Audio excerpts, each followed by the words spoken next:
sobre financiamento do colapso da biodiversidade.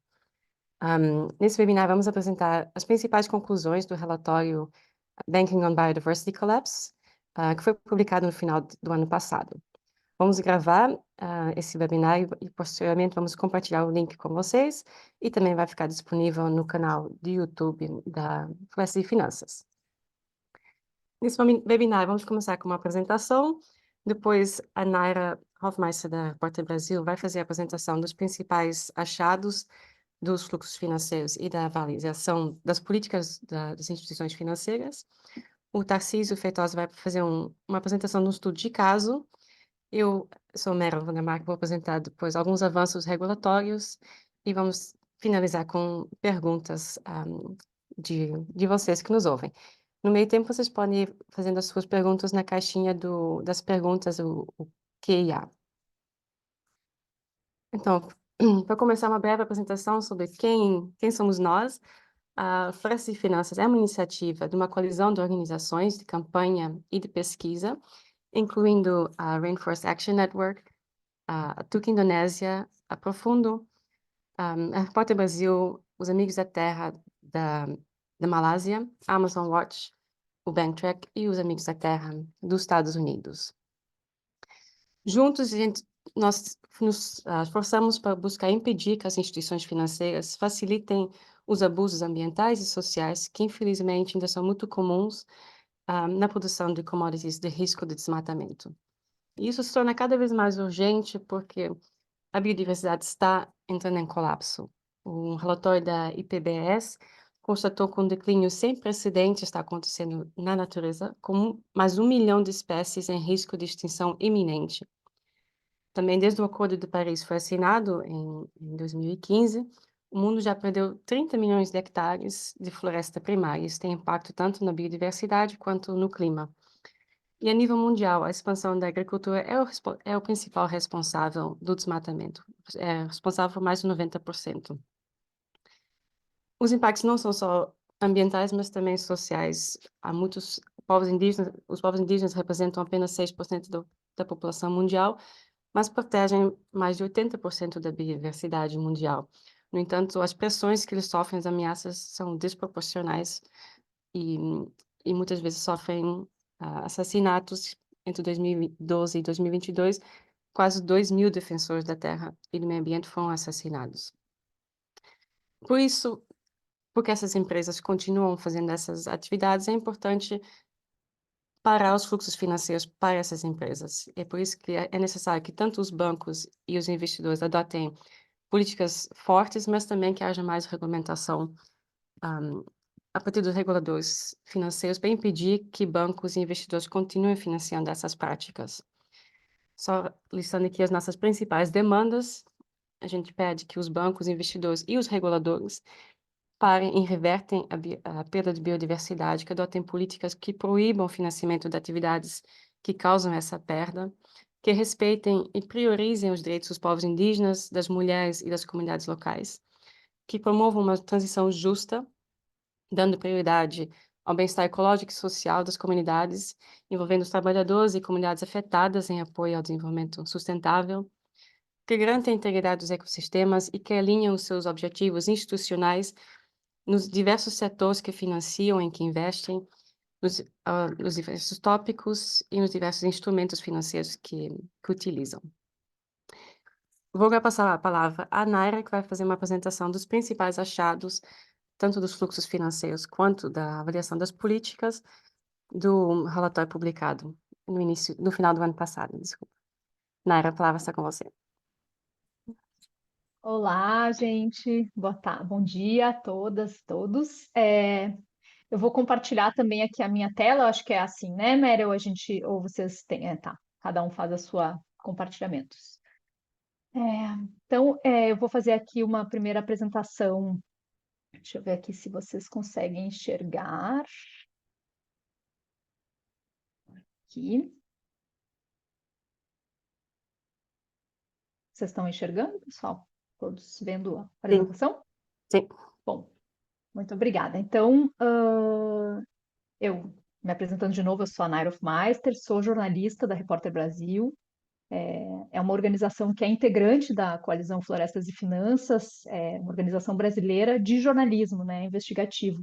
Então, o nosso papel aqui na coalizão escrever, fazer grandes investigações, escrever reportagens, matérias que utilizem essa base de dados super rica, né, assim, que a Florestas e Finanças sistematiza e conectar isso com o que está acontecendo, enfim, né, nas florestas aqui brasileiras, de maneira geral, no Brasil. Então, eu vou aqui brevemente apresentar, em primeiro lugar, a metodologia de pesquisa, que eu acho que é muito importante que a gente conheça, porque essa metodologia é o que permite a gente entender e interpretar os dados da forma mais adequada, né? A primeira coisa é que esses dados, eles são dados selecionados de 300 grandes empresas do mundo, né? São algumas das maiores empresas do planeta, e elas trabalham em 6 setores de commodities. São carne de gado, soja, óleo de palma, madeira, papel e celulose e borracha, né? Então, essa é a seleção que a Forrester Finance faz, grandes empresas que atuam nesses setores. Depois que as empresas são selecionadas, então a Forrester Finance busca informações de fontes de dados financeiros, né? Eu acho que esse é um grande ativo que a coalizão traz aí para o grande público, porque as fontes de dados que a Forrester Finance consulta são fontes que são normalmente restritas a assinantes de serviços financeiros, né? Grandes fontes de dados financeiros, mas que são muito difíceis para gente comum, digamos assim, acessar, né? A menos que tu seja um grande investidor ou que tu tenha recursos para pagar uma assinatura, por exemplo. Então, acho que esse é uma coisa bem importante aí. Essas fontes de dados são, né, trazer dar transparência, né, para um setor que normalmente é muito mais fechado, né? Obviamente, esses dados têm as suas limitações, né? Em alguns casos, a forma de atualização dessas bases, enfim, tem peculiaridades aí que sempre é importante a gente, né, quando for trabalhar, usar esses dados, também checar, né? Mas, de maneira geral, como jornalista, que já trabalhou muitas vezes com esses dados, os dados têm uma precisão bastante alta. A gente sempre faz uma consulta, quando a gente vai publicar as matérias, a gente sempre faz uma consulta com as instituições financeiras, de maneira geral, os dados são validados. E aí também é importante todo mundo saber que esses dados que aparecem na plataforma Florestas e Finanças, eles são dados ajustados de acordo com o segmento de atuação das empresas. Então, por exemplo, se uma empresa tem mais de um segmento de atuação, por exemplo, se ela trabalha com soja e com gado, o valor final do financiamento ele vai ser ajustado de acordo com a importância que esses segmentos têm dentro da organização, né? E aí a gente consegue ter um retrato mais preciso, né, de como que esse dinheiro está se distribuindo por atividade e também por área por localidade, digamos assim, né? Então, cada empresa também, muitas dessas empresas atuam em vários lugares diferentes do planeta, né? E aí a Forrester Finance também faz esse ajuste para a gente conseguir ter um retrato, digamos, mais preciso de, bom, essa empresa nas suas operações no Brasil de soja está recebendo esses valores aqui de financiamento. Nas operações de boi, carne de gado, está recebendo um outro valor, né? Então, isso tudo fica bem claro ali nos dados da Florestas e Finanças, e essa metodologia está toda disponível no site também, todo mundo pode consultar aí. Então, agora entrando mais especificamente nos dados, a Florestas e Finanças também faz uma separação entre os dados gerais de financiamento. Esse primeiro segmento aqui que eu vou falar é sobre os dados de crédito bancário, que é aquele crédito que a gente está bem acostumado, né? Que uma grande empresa tem um projeto, por exemplo, vai ao banco, pega um recurso emprestado e depois de um tempo vai pagar aquele recurso com juros. O valor total de crédito fornecido para empresas com risco de desmatamento entre 2016 e setembro de 2003 foi 307 bilhões de dólares, né? E a gente vê que esse dinheiro está bem distribuído aí, principalmente entre 4 setores: carne de gado, óleo de palma, a papel e celulose e a soja, né? E aí a madeira e a borracha têm uma participação menor. E é interessante que 60% do volume de crédito foi destinado para a América do Sul. Esse é um dado que eu quero que vocês guardem, porque quando a gente falar sobre investimentos, esse dado é bem diferente, né? Então, 60% do crédito foi para a América do Sul e 35% para o Sudeste Asiático. Na América do Sul, a carne de gado é quem mais recebe recursos de crédito bancário e no Sudeste Asiático é o óleo de palma. Eu acho que refletindo também o fato de que 60% do dinheiro vai para a América do Sul, os bancos brasileiros são os maiores credores, né, desse setor com risco de commodities com risco de desmatamento, né? A gente vê aí nesse gráfico que tem não apenas bancos públicos, como por exemplo o Banco do Brasil, que realmente opera uma linha de crédito aí para o agronegócio muito importante, né? Mas tem vários bancos privados do Brasil e também a Caixa Econômica Federal, que é um outro banco público brasileiro, né? E aí a gente tem aí alguns outros bancos também de outros países.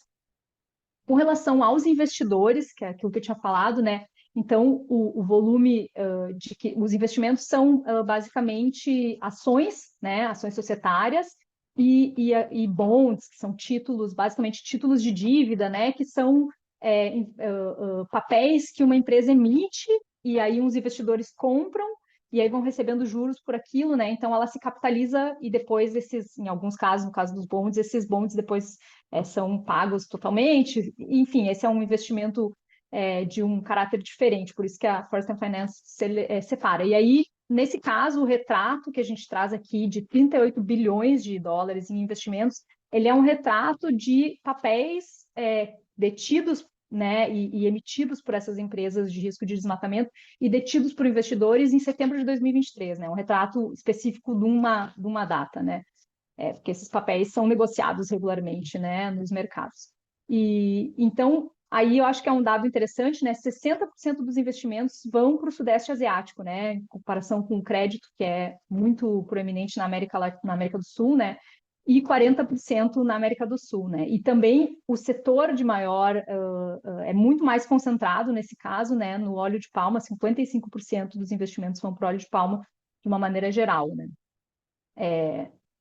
A maioria dos investimentos daí também é bem diferente o perfil, né? São investidores, né? O volume de recursos investidos vem em grande parte, a sua maior parte dos Estados Unidos e da Malásia. O Brasil aparece em terceiro lugar, mas é um terceiro lugar muito menor, né, do que os Estados Unidos e a Malásia. E tem uma coisa interessante também, que é o perfil desses investidores, ele é muito diverso, né? Podem ser, por exemplo, grandes empresas de gestão de capitais ou de seguros, mas também muitos fundos de pensão, né, que são fundos criados para pagar a aposentadoria, né, de trabalhadores no final da sua vida, né. Aí aqui a gente fez um recorte específico para a América do Sul.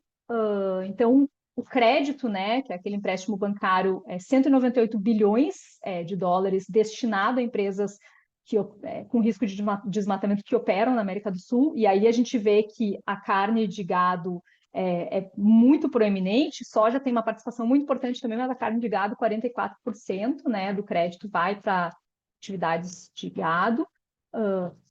Obviamente, a origem desse recurso são bancos, em grande maioria, brasileiros, como no caso geral também eram.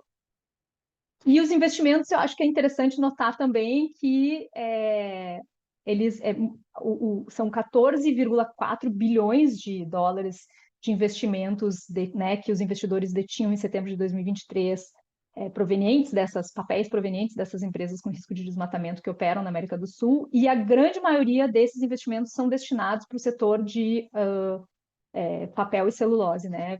Também bem diferente tanto do caso de investimentos geral, né, e também do caso específico da América do Sul, né, que o crédito é basicamente para carne de gado.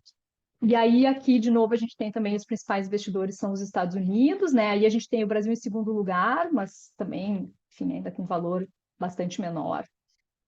Então, esses são os dados iniciais principais aí, que estão todos nesse relatório aí que a Meryl mencionou, pode ser acessado no site da Florestas e Finanças. Obrigada. E aí, agora, então, eu vou passar para a segunda apresentação, pessoal. Peraí, deixa eu parar aqui. E agora eu vou encontrar aqui o segundo PowerPoint, que está aqui. E aí, já vou compartilhar com vocês. Acho que A gente tem aqui alguns comentários, né? Mas eu acho que aí depois, não sei, Meryl, como que vocês preferem que a gente faça? A gente passa por uns comentários agora e depois a Sim, gente. fazendo as perguntas no final. Então tá. Então vou fazer a segunda apresentação aqui, gente. Que é justamente a apresentação dessa parte da avaliação das políticas, né, das instituições financeiras que entraram aí nesse levantamento. Eu acho que é muito legal, assim, muito interessante, porque a Florestas e Finanças se dedica a trazer esses dados já mais, digamos, mastigadinhos e palatáveis, né, de certa maneira traduzidos aí, né, para um público mais amplo do que o público que se dedica a, enfim, atividades do mercado financeiro, mas também tenta entender o que está por trás, né, desses fluxos financeiros, ou seja, como que as instituições financeiras decidem onde elas vão alocar os recursos que elas têm de crédito e de investimento, né? Que eu acho que é também um nível de análise aí que, enfim, dá margem aí a muitos debates interessantes, né? Então, a Florestas Finanças aqui fez essa avaliação opa, perdão, gente, desculpa aqui, acho que de 102 bancos, né, e investidores institucionais aí de commodities de altos riscos. É uma metodologia de avaliação bem rigorosa, segue um padrão, vários padrões aí internacionais de avaliação desse tipo de política corporativa, né? E tem um dado super interessante, porque essa avaliação que é feita pela Florestas e Finanças é feita com base em documentos que estão disponíveis publicamente, né? Seja em sites de relação com investidores, seja nos próprios sites das instituições, enfim,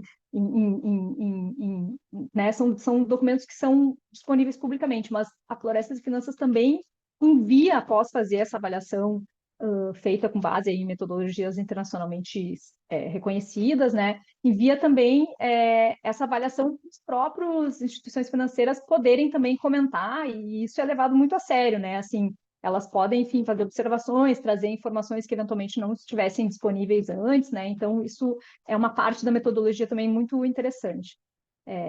Foram avaliadas instituições financeiras dos 5 continentes, né? Aí a Ásia com uma participação maior, mas de maneira geral os 5 continentes foram cobertos.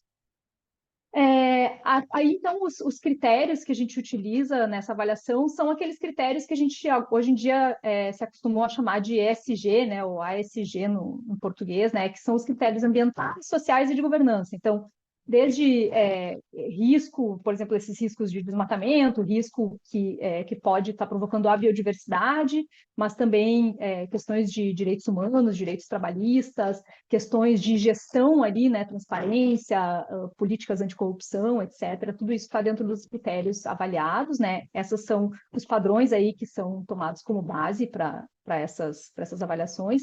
E aí a gente faz uma pontuação, então, de 1 a 10, né? Sendo 0 aquele item específico não está incluído na política, e 10 o item está plenamente coberto, digamos, né?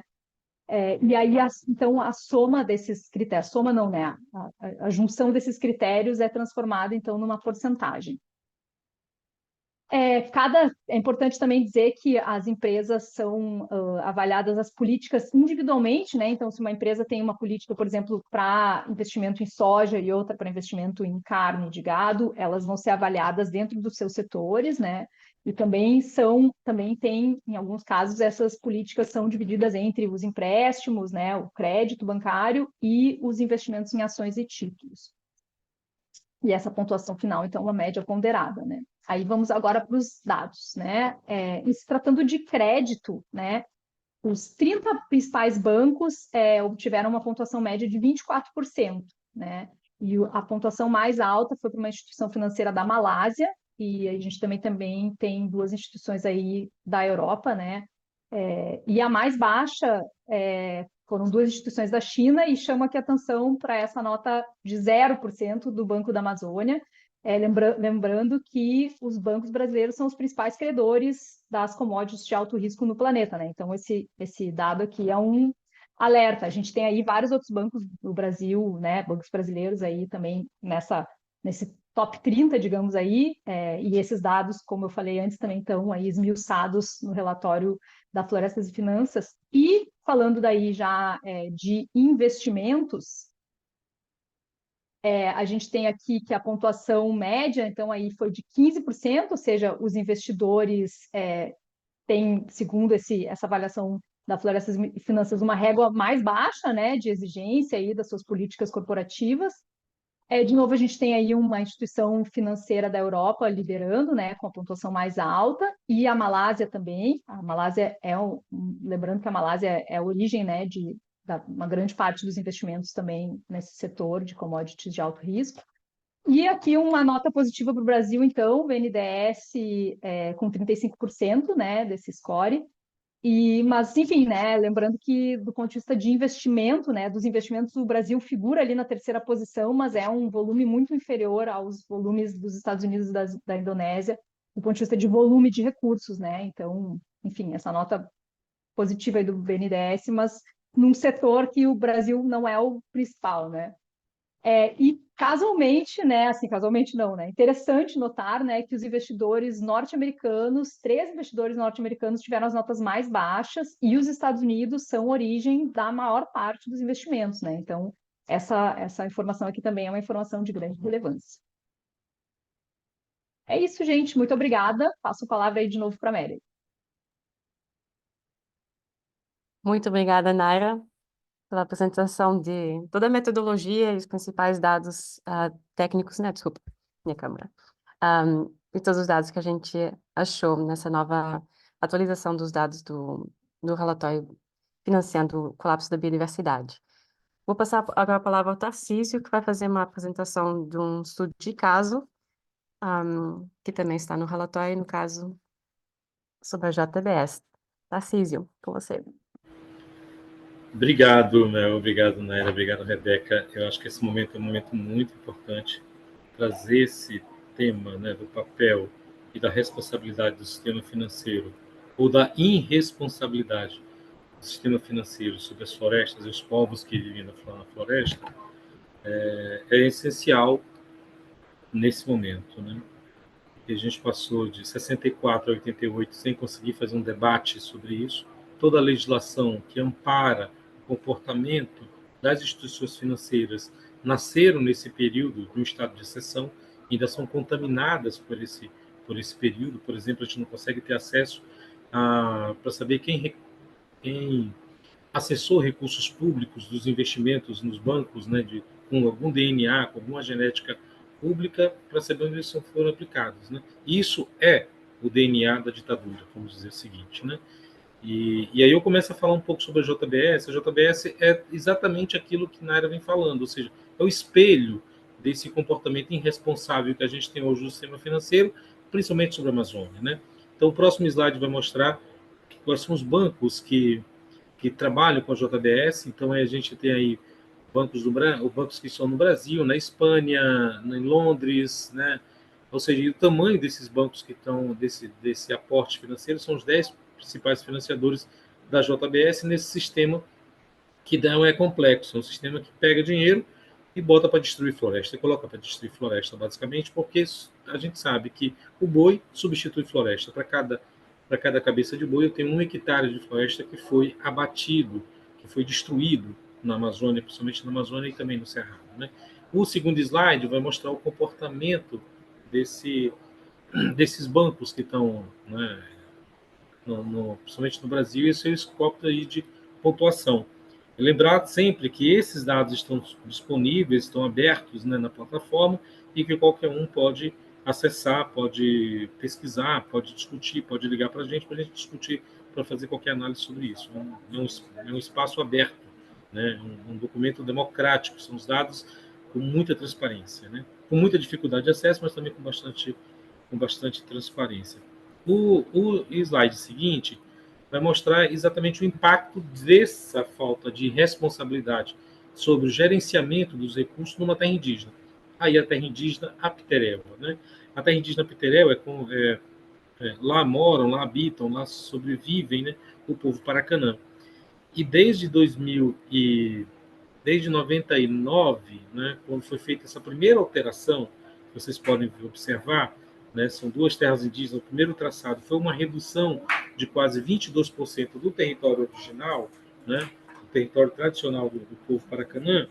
A invasão continuou com muita força nessa região, mesmo depois da terra sido homologada, né?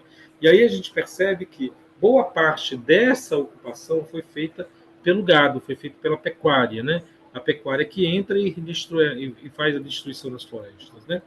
E aí, claro que teve garimpo, teve outras atividades econômicas de destruição da floresta que estavam presentes nesse território, mas o grande impacto disso foi o nosso é, foi a pecuária, né? No caso hoje, a situação é tão dramática para esse povo que eles precisam recuperar mais ou menos 1.000 quilômetros quadrados de floresta para conseguir sobreviver.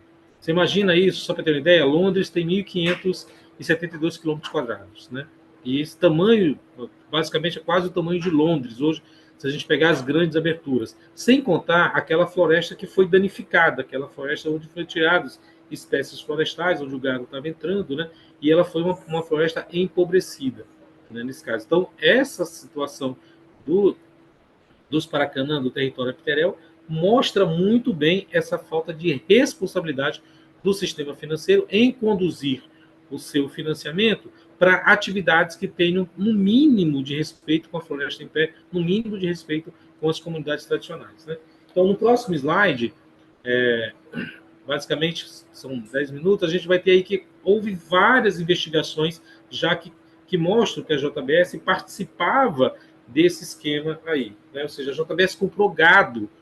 Na verdade, ela não comprou gado. Quando você compra gado, você incentiva, né? Porque o cara cria gado, o pequeno criador de gado cria para vender. Se ele tem alguém que compra, claro que ele vai continuar criando e vai continuar tirando floresta nesse caso. E a JBS foi flagrada, né, literalmente, junto com a Friboi, nesse caso, né, comprando gado da terra indígena Pitereva. Isso é claro. Aí fica aquela pergunta: quem é que vai pagar agora para recuperar mais de 1.000 quilômetros quadrados de floresta com os Paracanã, né? Os Paracanã, inclusive, fizeram uma carta contestando que a questão da JBS. A JBS tentou entrar nos fundos internacionais, vamos dizer assim, né? Mas os Paracanã fizeram uma carta junto com outras organizações da sociedade brasileira para alertar a sociedade brasileira e alertar as autoridades públicas, tanto no Brasil quanto nos Estados Unidos, sobre esse comportamento da JBS, né? E não dá para entender, porque a JBS é uma das grandes produtoras de gado, umas grandes, né, processadoras de carne de boi no Brasil. Com toda essa grandiosidade que eles têm, com todo esse monitoramento que eles têm, como é que ainda entra gado poluído na sua cadeia? Isso basicamente é uma falta de controle. Isso basicamente é uma falta vamos dizer assim, de não ter interesse em garantir, pelo menos com que o seu gado não venha dessas áreas que têm um impacto muito grande sobre populações tradicionais, né? Eu estava dizendo no início, no nosso make-off aqui dessa reunião, eu acabei de chegar de uma comunidade quilombola aqui, né? Saí 3 horas da manhã, remei, peguei um barco, peguei outro barco grande para chegar aqui às 6, 7 horas da manhã, e eu vi lá, basicamente, o quê? Uma grande plantação de arroz que circunda essa comunidade e o avião jogando todos os dias agrotóxico. E essa comunidade vive do sistema de produção de açaí, basicamente, né? O impacto disso é muito grande. Agora, você pergunta, essa fazenda, ela tem financiamento público? Claro que tem. Todo, né? Porque ninguém vai operar na Amazônia sem ter financiamento público. Eu digo 3 coisas sempre, né? Um mantra que eu tenho comigo e falo, né? Grileiro na Amazônia, ele tem 3 certezas. Ele tem a certeza da impunidade. Ele tem certeza que ele vai acessar crédito público dos bancos. E ele tem certeza que no futuro ele vai fazer mercado de carbono com isso. E aí, com isso, eu gostaria de finalizar essa fala de 10 minutos, né, com o último slide, dizendo que a gente tem algumas informações, né, nossas redes sociais estão cheias de informações. Tem aí a página oficial da Floresta e Finanças, tem o Instagram, tem o Twitter também. Se vocês quiserem seguir, é importante seguir para ter mais informações e gerar esse debate e fazer com que a sociedade traga esse debate para o nosso seio, porque acho que é importante a gente influenciar as políticas nesse momento, né? Só para finalizar, 2 semanas atrás, a CVM, né, que é a Comissão de Valores Monetários, lançou um novo edital, uma pesquisa de contribuição para uma nova legislação. Você imagina que o texto que tinha sobre imóvel rural era dizer que aquele imóvel teria que ser cadastrado no INCRA. Sequer falava em cadastramento ambiental rural, sequer falava que aquilo ali deveria ser uma terra, né, que não fosse grilada, não falava nada disso. Abria com o conceito dessa forma. Né? Então a gente está muito longe desse debate. Eu acho que conclamar a sociedade, conclamar as instituições, conclamar nossos políticos, né, as nossas organizações, para fazer um debate sobre o papel do sistema financeiro sobre as florestas e seu impacto sobre os povos tradicionais é essencial nesse momento que o Brasil precisa e que o Brasil está discutindo um ambiente de democracia. É isso. Obrigado. Muito obrigada, Tarcísio. E como o caso que você apresentou da JBS, tem muitos outros casos, né? A Repórter Brasil vem documentando caso após caso que mostra como as instituições financeiras continuam financiando impactos sociais e ambientais e desmatamento. Como já tinha comentado, queremos muito que as instituições financeiras adotem políticas mais robustas, mas também necessitamos de regulações mais fortes que garantem que isso seja aplicado a todo o setor financeiro. Quero agora comentar alguns avanços que nós vimos no último ano em relação a essas regulações financeiras em diversos lugares do mundo. Para começar com o Brasil, desculpa, só voltando atrás, assim, queremos muito que essas regulações ajudem os países e os bancos e todo mundo, né, a alcançar os objetivos tanto do Acordo de Paris quanto do Quadro Global de Biodiversidade. Esses dois acordos que são muito importantes, para combater as mudanças climáticas e o outro para combater o colapso da biodiversidade. Os dois acordos têm cláusulas que pedem que as instituições financeiras e que todos os fluxos financeiros sejam alinhados com os objetivos dos devidos acordos, né. Então, no Acordo de Paris tem o artigo 2.1, que pede que os fluxos financeiros sejam alinhados com os objetivos climáticos do acordo, e o Quadro Global da Biodiversidade, que foi assinado há mais de um ano atrás, que cuida da biodiversidade a nível das Nações Unidas, também requer no seu objetivo 14 que os fluxos financeiros sejam alinhados com o objetivo do acordo. Então, para isso, nós avaliamos um pouco, de uma forma mais geral, né, os avanços que têm acontecido nos diversos lugares do mundo em relação à regulação com esse objetivo. E só comentando assim, alguns avanços que aconteceram no ano passado, começando no Brasil, o governo lançou um arcabouço para títulos soberanos sustentáveis, que exclui atividades de pecuária industrial, que foi um avanço importante, e também um plano de ação para o desenvolvimento de uma taxonomia financeira sustentável. Isso é uma coisa que está acontecendo em diversos lugares, diversas jurisdições e países estão adotando taxonomias financeiras sustentáveis para classificar quais são as atividades que são mais sustentáveis e as menos sustentáveis e adotar políticas diferenciadas para essas atividades. O ano passado também a CVM lançou um plano de ação de finanças sustentáveis, o biênio, que, entre outras coisas, tem metas para a supervisão temática de riscos de governança em ações de ASG, ambiental, social e governança, e também inclui a regulamentação do FIAGRO e endossa as normas de sustentabilidade do IFRS, que são emitidas pelo ISSB. Isso, o Brasil foi o primeiro país do mundo a anunciar a inclusão dessas normas de sustentabilidade, então foi um passo importante também. O Banco Central assinou acordos com o INCRA e com o IBAMA para compartilhar bases de dados referentes tanto ao crédito rural, informações fundiárias e ambientais, que também é um avanço muito importante para poder fazer esse cruzamento na hora de considerar um crédito, um investimento, né, para poder fazer essa análise de devida diligência com maior rigor. E o Conselho Monetário Nacional editou a Resolução 5.081, que amplia as restrições de cunho ambiental para a concessão de crédito rural. Entre outras coisas, já tinha uma regra que impedia a concessão de crédito rural para áreas embargadas na Amazônia, e isso foi ampliado para todos os biomas do Brasil, mas traz mais normas também. Teve também, no âmbito mais voluntário, a questão da FEBRABAN, que adotou uma normativa que restringiu o crédito para frigoríficos, que também foi um passo importante, no entanto, não deixa de ser uma coisa voluntária, e o ideal seria transformar essas normas em resoluções para que seja mandatório e todas as instituições financeiras cumprirem com isso. E tem um exemplo, entre outras coisas, que o BNDES bloqueou empréstimos a propriedades rurais que têm desmatamento ilegal. O BNDES fez um convênio com o MapBiomas e começou a fazer esse cruzamento. Então, foi uma iniciativa também importante para restringir cada vez mais esses fluxos financeiros.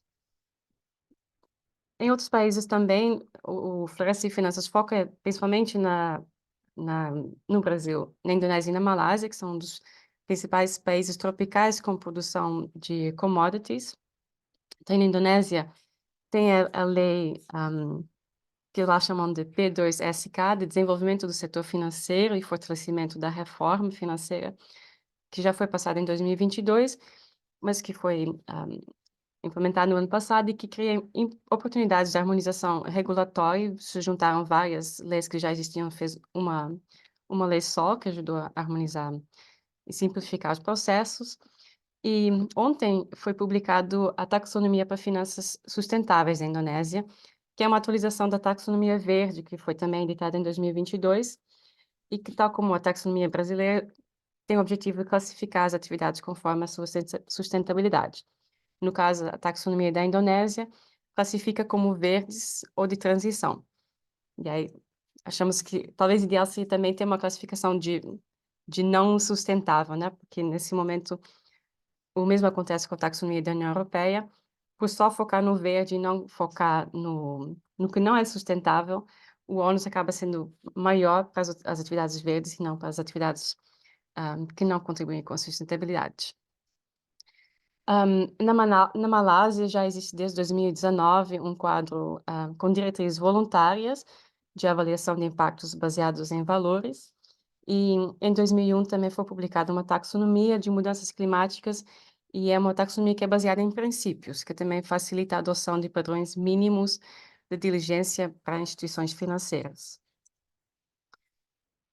Nos Estados Unidos, teve a Califórnia, que introduziu 2 leis de divulgação climática, que vai ter impacto também significativo para as empresas darem mais transparência ao impacto das suas atividades.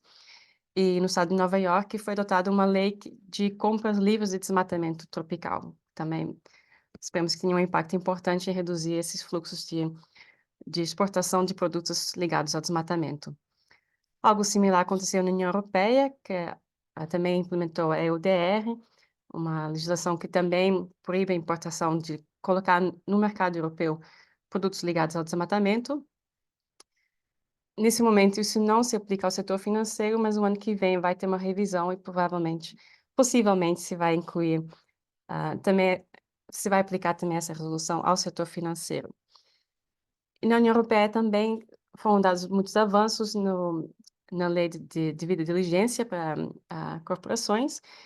Essa lei ainda não foi finalizada e, por enquanto, vai ter uma aplicação limitada ao setor financeiro, mas igualmente poderá haver uma revisão e devia incluir também o setor financeiro, que vai trazer exigências, então, para que as empresas e, possivelmente, no futuro, o setor financeiro façam a devida diligência mais rigorosa na hora das suas atividades. E, então, repetir aqui as nossas principais demandas para os reguladores e também para o setor financeiro, de reverter a perda de biodiversidade, de respeitar os direitos dos povos indígenas, das comunidades locais, das mulheres, dos trabalhadores, promover uma transição justa, garantir a integridade dos ecossistemas e alinhar os seus objetivos, as suas políticas, para que se apliquem a todas as atividades que os bancos e os investidores desenvolvem. E com isso, eu gostaria de encerrar aqui a nossa apresentação, e então podemos abrir para as perguntas. Eu acho que já temos aqui uma pergunta do Alexandre, que eu vou ler e talvez a Naira ou o Tarcísio possam responder. Para minha pesquisa de mestrado, tenho analisado alguns relatórios de sustentabilidade dos principais bancos brasileiros e vejo que a maior parte afirma fazer avaliações de risco, due diligence e outros, antes de conceder crédito para empresas e atividades de maior risco ambiental e social. O que faltaria nessas metodologias? Não seria possível que os bancos aleguem que partes desses valores apurados são direcionados para eventual transição de atividades, para redução de emissões, por exemplo? Nara, você pode comentar? Claro, tudo bom, Alexandre?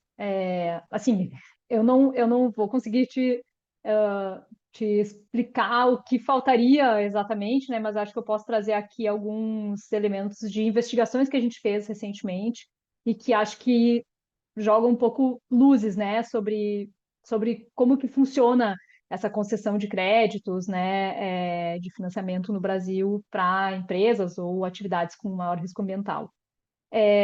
Eu acho que a primeira coisa importante de salientar acho que tem uma sensação, e daí realmente é uma sensação minha, tá?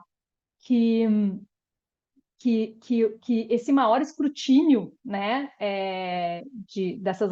desses financiamentos, né, ou seja, mais organizações olhando para isso, mais jornalistas olhando para isso, e essas informações que estão sendo trazidas a público, como, por exemplo, essa base de dados da Floresta de Finanças, elas estão fazendo os bancos, talvez, assim, entrarem mais na linha mesmo, né? Assim, vou te dar um exemplo de uma matéria que a gente publicou na Repórter Brasil em 2020, eu acho que é um exemplo interessantíssimo, né, sobre como que estão desconectadas às vezes, né?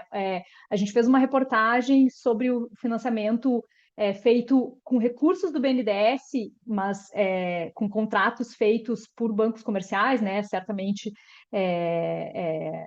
talvez várias pessoas que estão aqui sabem, né, os recursos, o BNDES não é um banco comercial, ele não empresta diretamente, na maior parte dos casos, né, dinheiro. Então, ele faz um contrato lá via Banco do Brasil, mas o dinheiro é do BNDES, né? Então, a gente analisou financiamentos do BNDES para frigoríficos, especificamente, né? E, assim, o BNDES, desde 2009, tem uma norma, desde 2009, tem uma norma que diz que todos os frigoríficos financiados têm que garantir que não compram gado de fazendas desmatadas no primeiro nível de fornecimento, ou seja, no fornecedor direto, mas também do fornecedor desse fornecedor, né? O BNDES, quando publicou essa norma, publicou até uma cronologia, ó, a partir de tal data, 30%, né, das compras de fornecedores indiretos tem que ter certeza que não é área desmatada. Depois de tal data era 40, 50, não me lembro qual era a progressão, mas tinha uma progressão ali, né, um cronograma e tal. E a gente fez uma matéria em 2020, mostrando que vários não, sei lá, mais de 10 frigoríficos que participavam daquelas auditorias do Ministério Público Federal de compras de gado e que tinham altos índices de não cumprimento, né, desse acordo. O Ministério Público Federal tem um acordo lá que os frigoríficos não podem comprar, né, também gado de áreas desmatadas. E a gente mostrou que várias empresas que eram flagradas pelo Ministério Público Federal comprando gado de área desmatada estavam sendo financiadas pelo BNDES, apesar dessa norma já ter mais de 10 anos naquela época, né? Então, assim, eu acho que isso já faz alguns anos, né? Isso acho que tem mudado, né? Por exemplo, depois que a gente publicou essa matéria, o BNDES passou a exigir que todas as empresas frigoríficos financiados apresentassem auditorias anuais, né? Então, isso já é um primeiro passo no sentido de começar, digamos, a tentar achar meios, né, mais específicos, embora a informação do Ministério Público Federal fosse pública, né? Essas auditorias do Ministério Público Federal são divulgadas publicamente, né? Então, não era uma informação que o banco, digamos, desconhecia, pública, né? Então, acho que esse é um dado, assim, eu acho que as políticas, em grande parte, podem ser super avançadas, como essa política de 2009, né? Até hoje, os frigoríficos não conseguem dizer com certeza que os seus fornecedores estão livres de desmatamento, tem muitos problemas, né? Inclusive, no nível direto, a gente ainda encontra muitos problemas. A Repórter Brasil investiga muitos casos como esse, né, de mostrar, né, da onde vêm compras de gado de grandes frigoríficos do Brasil, mas de qualquer maneira tem aí né, acho que tem aí uma tentativa de aperfeiçoar essas regulamentações, né? E o outro exemplo que eu ia te dar é um exemplo mais recente também, por exemplo, o Banco Central, acho que nesse ano, ou no final do ano passado, agora não me lembro, não, nesse ano de 2024 não, 2023 certamente, começou a valer a partir de 2024, o Banco Central proibiu empréstimos de qualquer banco brasileiro para fazendas com desmatamento em qualquer bioma do Brasil, né? Porque até o ano passado, o Banco Central dizia que nenhum banco podia emprestar dinheiro se uma fazenda fosse desmatada na Amazônia. Mas, digamos, né, a gente tem aí vários outros, por exemplo, o Cerrado, que é um local onde o desmatamento, apesar de o desmatamento na Amazônia estar caindo, no Cerrado está aumentando, o Cerrado não tinha essa proteção, né? Então, um fazendeiro podia, sem nenhum problema, pedir empréstimo, mesmo que a sua fazenda tivesse um embargo, por exemplo, né? Não, isso não era uma restrição em outros biomas, só na Amazônia, né? Agora isso vale para todo o Brasil, né? Então, eu acho que tem aí um esforço, né, que é em grande parte provocado por essa atenção aí que as organizações não governamentais e a imprensa têm colocado aí, né, nesse foco, né? Acho que a Meryl talvez também possa comentar aí sobre esses avanços, acho que tem várias, Meryl também certamente tem muitas contribuições para tentar ajudar aí o Alexandre na pesquisa dele. Obrigada, Nara. Acho que você já deu um bom panorama, né, de como a teoria é diferente da prática. Muitas, às vezes, as políticas podem ser boas, mas não há implementação. Mas também tem muitos casos onde realmente não há políticas. A nossa avaliação das políticas dos bancos mostra isso, que a maior parte dos bancos tem políticas muito fracas. E coisas simples, né, como não financiar atividades ilegais, muitas vezes isso não está expressamente proibido, nem na política do banco e nem em regulações. Em grande parte dos países, é perfeitamente legal um banco poder financiar um desmatamento ilegal e o banco não estar cometendo um crime. Então, acho que são duas coisas que são necessárias, né? Essa regulamentação para impedir que bancos financiem essas atividades irregulares e também os bancos que adotem políticas mais rígidas, e também na hora de fazer a análise do cliente, que realmente dê uma olhada se o cliente tem o mapa biomas, tem muitas imagens satélites, qualquer pessoa pode acessar e pode ver se tem desmatamento ou não na propriedade, né? Não precisa esperar que o IBAMA vá lá embargar a área. Então, acho que tem muitas coisas que os bancos ainda podem melhorar na aplicação das suas políticas. Tarcísio, você gostaria de complementar alguma coisa com a sua prática de Sim. Amazônia? Não, acho que a primeira coisa que os bancos têm que colocar na sua análise é o risco do desmatamento direto e indireto, né? O desmatamento nunca é o desmatamento direto, mas também é o desmatamento indireto, né? Na consulta pública 85, se eu não me engano, do Banco Central, que nós ajudamos a compor um documento para essa consulta pública em 2021, nós colocamos várias, né, observações. Estou dizendo, e o princípio era naquele documento assim, olha, a gente não está dizendo para o banco não investir, a gente está dizendo para o banco exatamente fazer investimento. Mas, por exemplo, ele pode fazer a opção de investimento de não investir em gado, de não investir em soja, não investir em grãos. Ele pode fazer um investimento em economia da floresta em pé, por exemplo, né? Nesse caso. Então, tem várias coisas que o banco pode fazer. Na última reunião que nós tivemos com o Banco Central, que foi uma discussão sobre vilagem de terra, né? Eu fiquei assim, e olha que o pessoal do Banco Central é um pessoal bem ativo, bem para frente. Eles viraram para um grupo de especialistas que trabalham com a questão fundiária, e aí eles falaram assim, não, mas nós estamos com um convênio com o INCRA, nós usamos o CIGEF, né? Eu falei, gente, não tem pior coisa que o CIGEF no Brasil para detectar se aquilo é uma propriedade válida ou não, né? Todas as propriedades da Jari que já foram detectadas como grilagem, inclusive tem financiamento de banco, estão no CIGEF, entendeu? Ou seja, acho que tem algumas coisas que o banco pode fazer. Por exemplo, né, o banco pode evitar de financiar regiões que colocam áreas que estão no avanço da fronteira agrícola, né? Nós provocamos uma reunião, um debate, né, entre florestas e finanças e a pessoa da coalizão Águas, do Ministério Público, junto com o Banco Central, e nós apresentamos vários sistemas, várias plataformas que podem ser usadas, né? Tem um Previsia, por exemplo, lá do Amazon, que aponta para onde está indo o desmatamento. O que o banco pode fazer? Falei assim, opa, nessa área aqui, nessa região, nós não vamos investir em gado, soja, em áreas que possam, né, vamos dizer assim, produzir um aumento do desmatamento. Nós podemos dizer assim, não, a gente não vai investir. Se o senhor quiser investir em outra coisa, restauração, enriquecimento de floresta, manejo florestal, né, bioeconomia, pode ser, tranquilo. Mas nessa história do gado, a gente não vai investir. Ou seja, os bancos eles têm capacidade técnica para fazer isso. O que a gente precisa convencê-los é ter essa vontade política. Porque para mim está claro isso. É falta de vontade política dos bancos de tentar evitar o desmatamento direto e indireto associado aos seus investimentos. É isso. Obrigado. Obrigada, Tarcísio. Bem, acho que vamos encerrar, não tem mais perguntas. Nós vamos continuar monitorando os fluxos financeiros e as atividades dos bancos, publicando casos de estudo, né? E se alguém que tiver interesse em saber mais e conhecer melhor os nossos dados, por favor, entre em contato. Temos o maior prazer de ajudar, entender melhor o banco de dados que temos e esperamos que vocês participem dos nossos próximos webinários, como anunciar tanto no site quanto no canal do Twitter. Queria agradecer a Naira e o Tarcísio por fazerem parte dessa apresentação e agradecer os nossos ouvintes. E obrigada a todos. Muito obrigada. Obrigado a todos.